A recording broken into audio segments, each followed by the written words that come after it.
अस्सलामुअलैकुम, मैं हूं अदील इम्तियाज और आप देख रहे हैं तख्ती ऑनलाइन। मैं आपको लेके चलता हूं मुसलमानों के सुनहरी दौर में, जब मुसलमान साइंसदान दुनिया पर छाए हुए थे। ये वो वक्त था जब नई नई इजादात होती थी और बहुत सी इजादात ऐसी हुई जो आज भी हम इस्तेमाल करते हैं। मसलन कैमरे को ही ले लीजिए।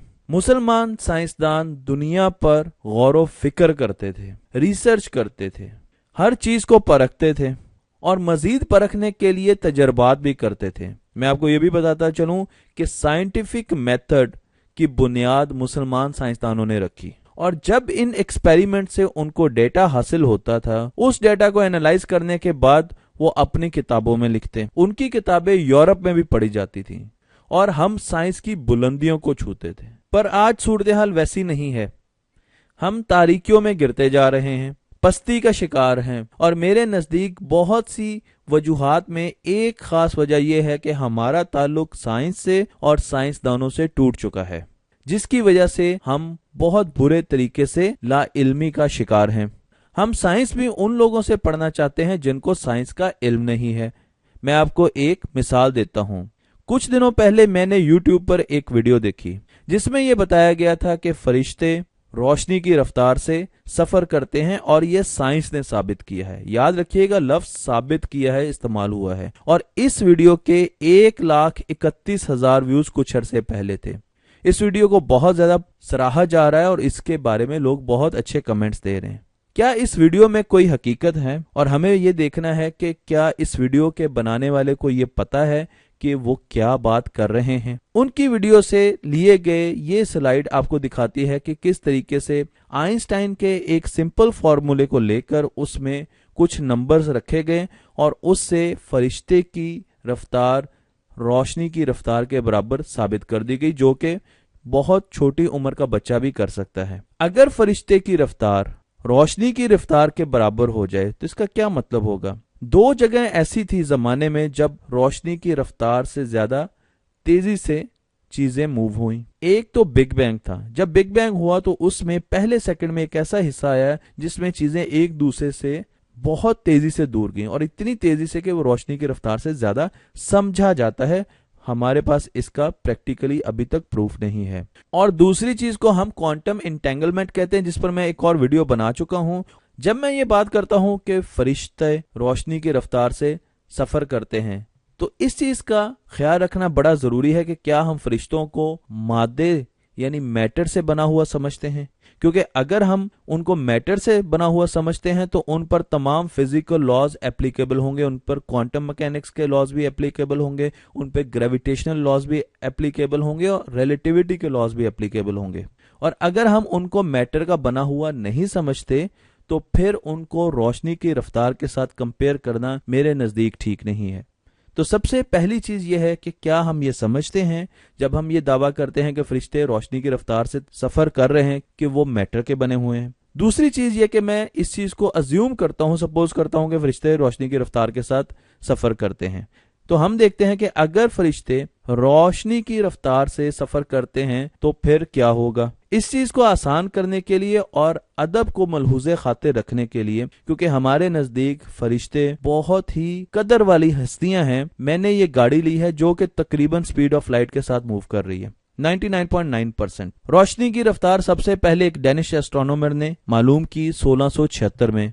उन्होंने हमें बताया, जिनका नाम था ओलिस रोमर, उन्होंने हमें बताया कि रोशनी की रफ्तार 1,86,000 मील फी सेकंड है, जो कि बहुत ज्यादा लगती है। खला के लिहाज से जब हम इस चीज को देखते तो हमें अंदाजा होता है कि रोशनी की रफ्तार बहुत ज्यादा तेज नहीं है। आपको भी अभी ये अंदाजा होने वाला है। खला में देखने के लिए हमने मुख्तलिफ किस्म की टेलीस्कोप्स बनाई हैं जो कि स्पेक्ट्रम, इलेक्ट्रोमैग्नेटिक स्पेक्ट्रम के मुख्तलिफ हिस्सों को देखती हैं। ये वो टेलीस्कोप्स हैं जो कि जमीन के गिर्द खला में चक्कर भी लगाती हैं, जो कि मैंने ऊपर दिखाई हैं, और उसके साथ साथ जमीन पर भी ऐसी टेलीस्कोप्स मौजूद हैं।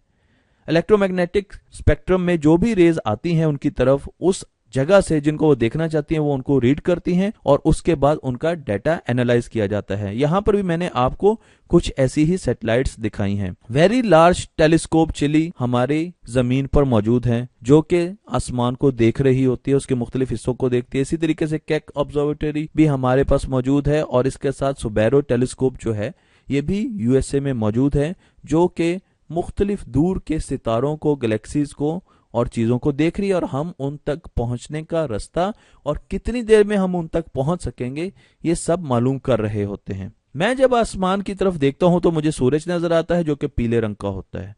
अगर मैं स्पेस में जाऊं तो यही सूरज मुझे सफेद रंग का नजर आएगा। पर इसके अलावा भी हमें सूरज से बहुत सी इलेक्ट्रोमैग्नेटिक वेव्स मिल रही होती हैं जो अल्ट्रावायलेट और इंफ्रारेड में होती हैं।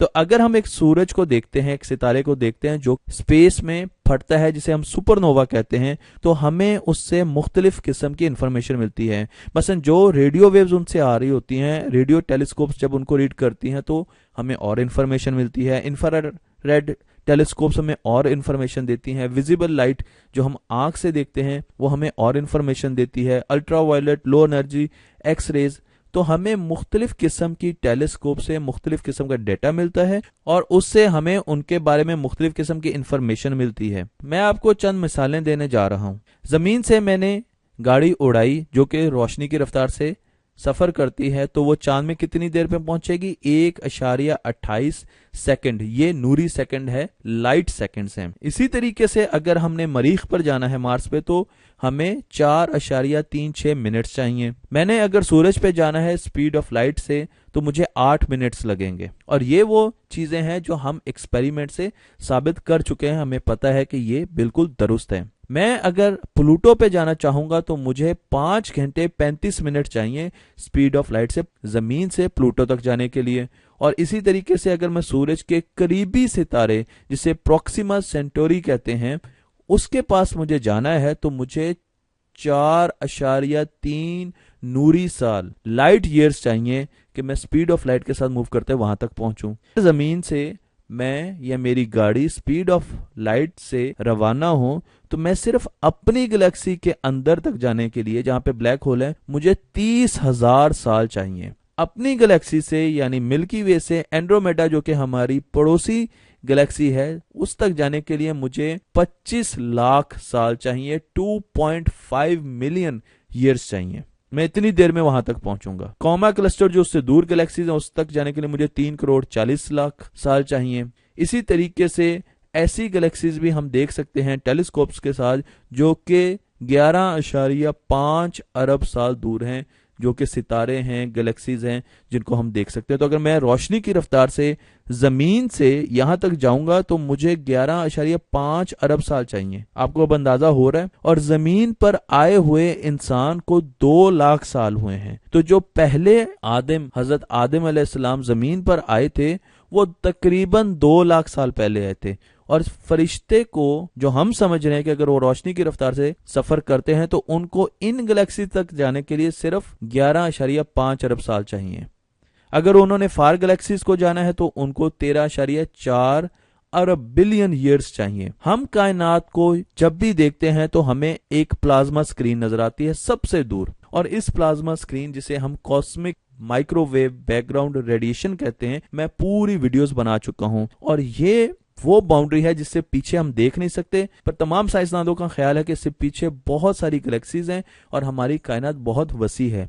इस तक जाने के लिए हमें 46 बिलियन ईयर्स चाहिए। तो अगर मैं स्पीड ऑफ लाइट से यहां से मूव करूंगा यहां तक तो मुझे 46 अरब साल चाहिए। तो आपके ख्याल में क्या यह मुमकिन है कि वो गाड़ी जिसे हम कहते हैं कि वो स्पीड ऑफ लाइट से मूव करेगी वो यहां से यहां तक जाए, 46 अरब साल तक वो सफर तय करती रहेगी तो वो यहां तक पहुंचेगी और वो हमारी कायनात से बाहर नहीं गई? साइंसदानों का ख्याल है कि हमारी कायनात के साथ और कायनातें भी हैं। उससे पहले मैं ये बात आपको वाज़ेह कर दूं कि ये जितना भी डाटा मैंने आपको दिखाया है ये सारा का सारा सैटेलाइट्स के जरिए दुरुस्त माना गया है और इनकी रीडिंग्स 2 मुख्तलिफ किस्म की सैटेलाइट्स ली गई हैं। तो इसलिए हम ये नहीं कह सकते कि ये थ्योरेटिकल डाटा है, बल्कि ये एक्सपेरिमेंटल डाटा है जो कि बिल्कुल ठीक हमें रास्ते बताता है। साइंसदानों का ख्याल है कि हमारी यूनिवर्स के साथ, कायनात के साथ और कायनातें भी हैं।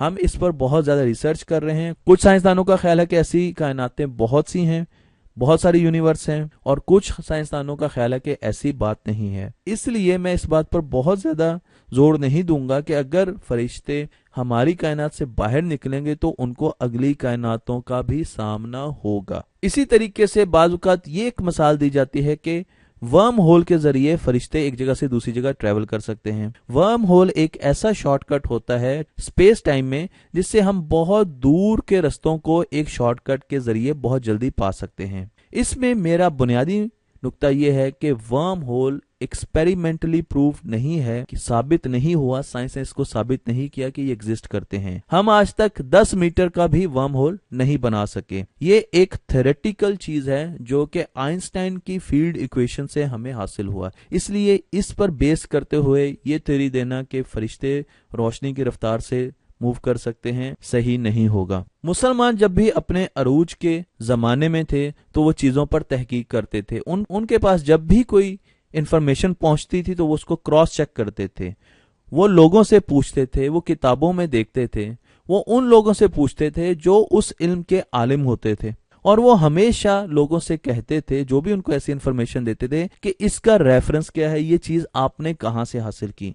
आज ये चीज हम खो चुके हैं और इस वजह से हम दो मुख्तलिफ चीजों को लेते हैं, उनको जोड़कर एक ऐसी चीज बना देते हैं जिससे हम मुतासिर तो बहुत होते हैं, क्योंकि हम उसमें दीन का अंसर भी डाल देते हैं, तो इसलिए मुतासिर होना बहुत जरूरी भी हो जाता है। याद रखिए कि जिन चीजों पर ईमान बिल गैब है उनको साइंस से साबित करने की कोशिश ना कीजिए, क्योंकि साइंस मैटीरियलिस्टिक चीजों के लिए एक टूल है जिससे हम मैटर से बनी हुई चीजों को डिटेक्ट करते हैं और उनको स्टडी करते हैं और उनके बारे में प्रिडिक्शन देते हैं। तो अगर आप साइंस का इस्तेमाल करना चाहते हैं तो उन चीजों पर कीजिए जो कि मैटर के बारे में बयान की गई हैं। मुझे उम्मीद है कि मेरा ये पॉइंट समझा जाएगा। आखिर में मेरी आप लोगों से ये गुजारिश होगी, जितने बच्चे भी ये वीडियो देख रहे हैं, कि जब भी आप साइंस की बात करें तो साइंस के आलम के पास जाएं, और जब भी आप दीन की बात करें तो दीन के आलम के पास जाएं। कोशिश करें कि हमारे बड़े बड़े उलमा इकराम से मदद हासिल की जाए और उनकी पैरवी की जाए, बजाय इसके कि हमें कोई भी वीडियो जो भी मिल जाए, हम नहीं जानते वो किसने बनाई है, हम उसकी पैरवी करना शुरू कर दें इस बात पे कि इसमें कुरान और साइंस को इकट्ठा कर दिया गया है। मुझे उम्मीद है कि आपको मेरी ये वीडियो पसंद आई होगी। किसी किस्म की गलती के लिए मैं पेशगी माफी चाहता हूं और मुझे उम्मीद है कि हम साइंस को साइंस समझ के पढ़ेंगे।